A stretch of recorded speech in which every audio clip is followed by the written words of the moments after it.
We have a key fob from a 2024 Toyota RAV4 here, and this is how you open it to replace the battery. So the first thing you're gonna wanna do is remove this emergency door key we have here. To do that, you have this sliding button right here that we're gonna slide with our thumb. Slide it to the left and hold it, and you can pull out this emergency door key. Now we're gonna turn the remote over with the buttons facing down. And if we look inside here, we have the slot that the door key came out of. That's the one on the side here. We're not gonna use that one. We're gonna use this other slot right here in the middle. And we're gonna put a flathead screwdriver in the slot. Just gonna place it in there. It doesn't go in very far. I'm just gonna give it a twist, okay? And that cracks the remote open. That allows you to open the remote without doing any damage to it, okay? So you can open these remotes by prying at the sides here, where the seam is, but you end up damaging it, and we don't want to do that. So you pry at this point right here. If we look at it, you can kind of see how this works.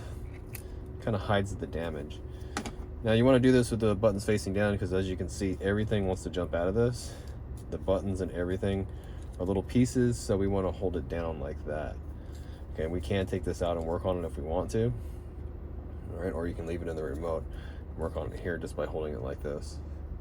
There is a slot right here for your flathead screwdriver that helps you pry the battery right out the bottom. All right, so the battery size is a CR2032 battery, Panasonic battery. This is a name brand battery. I'm gonna have a link down in the description box and the comment box. It takes you to Amazon where you can get a replacement Panasonic battery just like this right here. Now you want to go with the Panasonic battery, I think, because they last the longest. So go ahead and check that out. They're really cheap. They're like 2 for $5 there. So you notice that it has a positive sign right here facing out towards us, and we're going to have it that way. We're going to stick it in the remote like this, lock and click it in like that.